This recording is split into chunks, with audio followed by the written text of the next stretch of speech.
बुद्धाय जय भीम। शंकर नमामि शंकर नमामि। उम्मीद करता हूँ आप सब अच्छे होंगे और स्वस्थ होंगे, मस्त होंगे, अपने परिवारों के साथ एंजॉयमेंट कर रहे होंगे। दोस्तों, जैसा कि आपको विदित है, समर संघ की ऑनलाइन वेबिनार के माध्यम से शाम को 8 बजे से लेकर 10:30 बजे तक ऑनलाइन वेबिनार के माध्यम से संगति लगातार लग रही हैं। जुड़ने और जोड़ने का काम संघ में निरंतर चल रहा है। इसके अलावा तमाम जनपदों में, ब्लॉकों में, गांवों में, स्टेट्स, देश और देश से बाहर विदेशों में भी तमाम फिजिकल संगतियां लग रही हैं। सन्निपात बाहुल, सन्निकट बैठने की जो हमारी एक पुरानी पूर्वजों की एक प्रथा है, वो लगातार चल रही है। हम लोग शनिवार के दिन सन्निकट बैठकर, पास पास बैठकर, एक साथ बैठकर विचारों का आदान प्रदान करते हैं और एक दूसरे के हाल चाल जानते हैं, जुड़ने और जोड़ने की बात करते हैं। एक दूसरे को, एक दूसरे के बारे में जानकारी, स्वास्थ्य लाभ के आदि आदि के बारे में बात चर्चा करते हैं। देश में घट रही गतिविधियों और आने वाले देश के भविष्य को लेकर तमाम चर्चा परिचर्चा हम लोग करते हैं। साथ ही दोस्तों, आज बहुत ही हर्ष का विषय है और मैं इसको बताने के लिए बहुत ही गौरवान्वित महसूस कर रहा हूँ कि आज निरंतर वेबिनार पर 5 मई 2025 को हमारा ये समर संघ का पोर्टल की जूम मीटिंग की शुरुआत 2021 को हुई थी और 21 से लेकर आज 2025 लगभग 4 वर्ष हम पूर्ण कर चुके हैं। इस 4 वर्ष के पूर्ण के उपलक्ष्य में आप सभी साथियों को इस अवसर पर हार्दिक मंगल कामनाएं, बधाई देता हूं। साथियों, बहुत ही गर्व की बात है और बड़े स्तर की बात है कि लगातार बिना रुके एक भी दिन नागा इस पोर्टल पर नहीं हुआ। ये संघ की ताकत है कि किसी को चाहे बुखार आ रहा है या किसी को कहीं और जाना है, लेकिन संघ के काम कभी नहीं रुका करते। संघ निरंतर अपनी मीटिंग्स लगातार करता रहा है और लगातार मीटिंग्स होती रही पोर्टल पर, एक भी दिन नागा नहीं हुआ। ये इसके लिए सभी समर संघी भाई हमारे बधाई के पात्र हैं। साथियों, समर संघ का जो कॉन्सेप्ट है वो बहुत ही सुंदर है। इसकी रात को जैसे कि 8 बजे से लेकर रात को 11 बजे तक वेबिनार के माध्यम से मीटिंग होती है। मीटिंग आईडी 82044258 465 है, जिसका पास कोड है 1234। ये पास कोड निरंतर वही रहता है, यही इसकी आईडी रहती है। चाहे हम किसी दिन की मीटिंग की बात करें दोस्तों, ये मीटिंग लगातार कंटिन्यूस रहती हैं और इसी लिंक के माध्यम से हम समर संघ की मीटिंग ज्वाइन कर सकते हैं। लगातार हम मीटिंग इसी पोर्टल से ज्वाइन कर सकते हैं, नए लिंक की कतई आवश्यकता नहीं होती।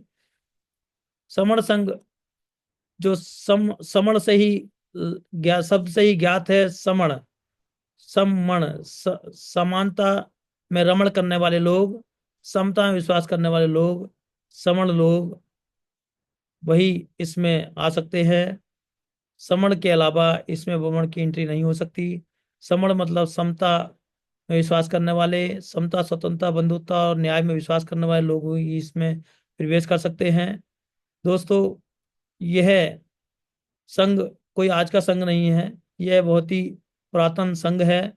जब हमारे पूर्वज, जब भारत के मूल निवासी इसमें रमण क्या करते थे, वह साथ संग संग बैठकर अपने चौपाला करा करते थे।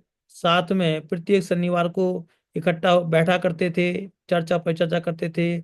उस टाइम का ये पुरातन समण संघ है और ये संघ में जितने भी समण भाई हुआ करते थे, ये संघ में संग संग रहकर काम किया करते थे और बड़े से बड़े काम को बहुत ही आराम से कर लिया करते थे। इनको जितना बड़ा काम करना होता था, बस आह्वान करने की आवश्यकता होती थी। सारे समर संगी भाई जुड़कर आपस में बड़े से बड़ा काम बहुत ही आसानी से बिना ज्यादा एफर्ट के कर लिया करते थे। जैसे कि हमारे समड़ों में कभी चंदा लेने की आदत नहीं रही। हमेशा उन्होंने मिलजुल कर काम किया। कोई भी काम जब वो करना शुरू करते थे तो उसका एक एस्टिमेट बनाते थे कि लगभग कितना खर्चा होगा और पर हेड कितना कंट्रीब्यूशन आएगा। वो कंट्रीब्यूशन घोषित करते थे। सभी साथी अपना अपना कंट्रीब्यूशन देते थे और देने के बाद वह उसको आपस में अपनी अपनी जिम्मेदारी के साथ उसका निर्वहन करते थे और बड़े से बड़ा काम बहुत ही आसानी से हो जाता था। इसके साथ साथ साथियों, जैसा कि आपने देखा कि आज हमारे वर्तमान में तमाम जातियां आपस में व्याप्त हैं। सब एक दूसरे को जाति से घृणा करते हैं। एक जाति दूसरी जाति को छोटा और बड़ा बताती है, जबकि जाति बेसिकली कुछ भी नहीं है। जब हमारे हमारे जब संघ हुआ करता था, तब इसमें किसी भी तरह की कोई जाति की प्रैक्टिस नहीं हुआ करती थी। इसमें सारे समण भाई लोग मिलकर अपना अपना काम करते थे।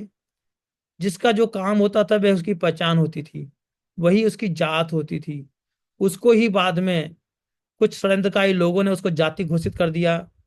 और जाति घोषित करने के साथ साथ एक जाति का दूसरी जाति में शामिल ना होना, ऐड ना होना घोषित कर दिया। जबकि जात जो कर्म होता था उसके आधार पर होती थी। जो जिस तरह का जो काम करता था वही उसकी पहचान होती थी। तो इस तरह से हमारे समणों के साथ समण मिलकर काम करते थे और जो काम करते थे वही उनकी जात होती थी। जाति बेसिकली कहीं नहीं पाई जाती। जाति सिर्फ मन का वहम है। जब तक हम प्रैक्टिस करते हैं जब तक जाति जिंदा रहती है। आज ही हम जाति का अभ्यास कम कर दें, अपनी पुरातन पहचान, मूल पहचान, जो समण पहचान है उसकी प्रैक्टिस शुरू कर देंगे, तो आज 85% समाज से 90% समाज हमारा समण समाज की यदि अपनी प्रैक्टिस करेगा तो पूरा समाज समण समाज कहलाएगा। और समण समाज जब कहलाएगा तो जाति स्वतः ही खत्म हो जाएंगी। साथियों, ये समण संघ है। इसमें कोई नेतावाद, कोई राजावाद, कोई रानीवाद नहीं होता। इसमें संघ का आदेश सर्वोपरि होता है। संघ का आदेश जो करता है वो सबको मान्य होता है। और चूंकि हमने देखा कि तमाम संगठनों में पद प्रतिष्ठा, मंच और माला को लेकर तमाम विरोधाभास, डिस्प्यूट, बंटवारे होते थे। तमाम संगठनों में आपस में जूता लात होती थी, जूता बाजार होती थी। इस चीज को देखते हुए समर संघ ने ये डिसाइड करा कि संघ में कभी भी पद प्रतिष्ठा, मंच, माला की प्रैक्टिस नहीं होगी। इसमें सब को एक समान सम्मान दिया जाएगा। ना कोई मंच पे बैठेगा, या तो सभी कुर्सियों पे बैठेंगे या सभी दड़ियों पे बैठेंगे। कोई इसी को स्पेशल ट्रीटमेंट यहाँ नहीं दिया जाएगा। संघ में सब बराबर होते हैं। समण का मतलब समता में रमण करने वाले लोग होते हैं, किसी भी आधार पर भेदभाव ना करने वाले लोग। साथियों, हमने देखा तमाम पंजीकरण कराकर लोग अपने अपने वर्चस्व स्थापित करते हैं, फिर डिस्प्यूट होते हैं। आपने देखा तमाम बुद्धि विहार जिन्होंने, कुछ लोगों ने अपने अपने नाम पंजीकरण करा लिया है, कुछ संगठन चंद लोगों ने मिलकर अपने अपने नाम करा लिए और सारी प्रॉपर्टी के अकूत मालिक बनकर बैठ जाते हैं। और वह दूसरे को कभी भी मौका नहीं देते, क्योंकि प्रकृति भी है, रजिस्ट्रेशन हमेशा उसी का होता है जिसका कोई मालिक होता है। क्योंकि यह जैसे कि मान लीजिए आपने कोई मकान खरीदा, तो जिसने पेमेंट किया होगा उसी का नाम भुगतान रजिस्ट्री होती है, वही इसका मालिक होता है। लेकिन चूंकि संघ में कोई मालिक नहीं होता, इसकी कोई रजिस्ट्री नहीं हो सकती, इसका कोई पंजीकरण नहीं हो सकता, क्योंकि 120 से 25 करोड़ इसके मालिक हैं, तो इसलिए इसका पंजीकरण कभी नहीं होता। तब संघ आदेश सबसे ऊपर, इसमें किसी का भी आदेश ऊपर नहीं होता। संघ जो डिसाइड कर देता है उसका आदेश सबसे ऊपर होता है। संघ का आदेश सबसे ऊपर होता है। संघ जो डिसाइड कर देता है वो सबको मान्य होता है। विपक्ष का इसमें कोई रोल नहीं होता। साथियों, अक्सर देखा गया है कि हमारे तमाम क्रांतिकारी साथी जो कुछ काम कर लेते हैं, अपने साथ कुछ लोगों को जुटा लेते हैं, कुछ ताकत में आ जाते हैं, कुछ पैसा इकट्ठा कर लेते हैं, तो वह मिलकर फिर कहीं ना कहीं राजनीति पार्टी बना लेते हैं या कहीं ना कहीं दूसरी पार्टी के उसमें शामिल हो जाते हैं, जो कि हमारी विपरीत विचारधारा की पार्टी होती है, उसमें शामिल हो जाते हैं। और फिर वह हमारी समणों की विचारधारा के उलट विचारधारा में शामिल होकर हमारे समणों को नुकसान पहुंचाने का काम करते हैं। जैसे कि कोई डॉग्स जिसका जिसका पट्टा पहना होता है उसके लिए भौंकता है, वैसे ही वो क्रांतिकारी साथी जब जिस आइडियोलॉजी पर वो बैठ जाते हैं, जिस पार्टी का पट्टा पहन लेते हैं, फिर वो उसी के लिए भौंकने का काम करते हैं। उसी के लिए ही काम करते हैं और अपने समूहों को नुकसान पहुंचाने का काम करते हैं। इसलिए संघ ने डिसाइड किया कि संघ कभी अपनी आइडियोलॉजी से नहीं भटक सकता। संघ की आइडियोलॉजी चिरत स्थायी रहती है, ये ना कभी बदल सकती है, ना संघ अपनी आइडियोलॉजी भटक सकता है। इसलिए संघ कभी राजनीति में नहीं जाता। यदि समर संघी कोई राजनीति में जाना चाहे तो वो संघ से इजाजत लेकर, अनुमति लेकर वह राजनीति कर सकता है, लेकिन समर संघ कभी राजनीति में भाग नहीं लेगा। समर संघ निरंतर अपने समूहों के हित के लिए बात करता रहेगा, समूहों की आइडियोलॉजी के अनुसार बात करता रहेगा। इसके अलावा साथियों, संघ में यदि कोई साथी संघ समर संघ का जो नियम है, जो आइडियोलॉजी है, उसके विपरीत यदि कोई काम करता है तो संघ उस पर घात का प्रस्ताव लाता है। यदि उस पर कोई घात साबित हो जाता है तो संघ से उसे बाहर निकाल दिया जाता है और फिर वह संघ में नहीं आ सकता। वह क्या, उसकी पीढ़ी की पीढ़ी भी संघ में नहीं आ सकती। संघ के बहुत ही ज्यादा कठोर नियम भी है और बहुत ही ज्यादा सॉफ्ट नियम भी है। डिपेंड ये करता है कि यदि संघ जितना सॉफ्ट है उतने कठोर है, जितना विस्तृत है उतने विशाल है, उसका हृदय भी है। समझने की बात है दोस्तों। जैसे जैसे संघ को जो समझेगा वैसे वैसे संघ की ग्रेविटी समझ में आएगी। इसलिए मेरा सभी साथियों से विनम्र निवेदन, इसमें लास्ट में एक बात, ये बहुत ही अपने आप को शपथ करता है कि ये समर संघ की जो आइडियोलॉजी है वह विनय संघ का आधार है। ये ना कभी बदल सकती है, ना कभी अमान्य की जा सकती, ना खत्म की जा सकती।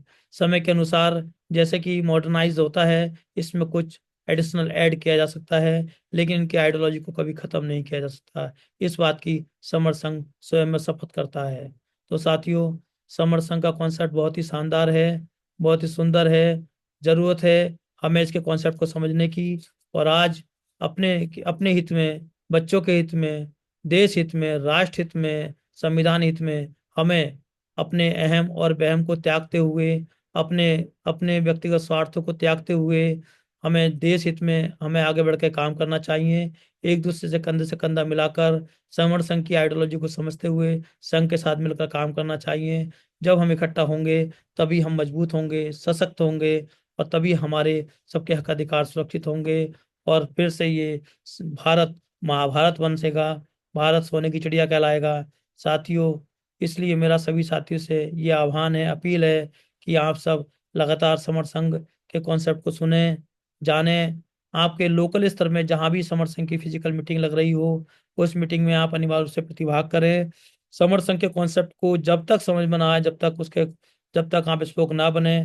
लेकिन यदि समर संघ का कॉन्सेप्ट समझ में आ जाता है तो आप फिर स्पोक्स बनने में देर ना करें, और फिर उसके बाद स्वयं जुड़ने के बाद और साथियों को जोड़ने का प्रयास करें। जितनी जल्दी आप इसको समझ लेंगे उतनी जल्दी आपका, आपके बच्चों का, इस देश का, संविधान का भविष्य सुरक्षित रहेगा। इसी के साथ मैं आप सभी साथियों को विदा लेता हूँ। मेरे वक्तव्य में यदि कोई बात गलत निकली हो, ठेस पहुंची हो, कि संवैधानिक बात हो, तो उसके लिए मैं संघ से क्षमा मांगता हूँ। संघ मुझे माफ करे, संघ मुझे माफ करे। नमो बुद्धाय, जय भीम। संघ नमामि, संघ नमामि, संघ नमामि। धन्यवाद, थैंक यू।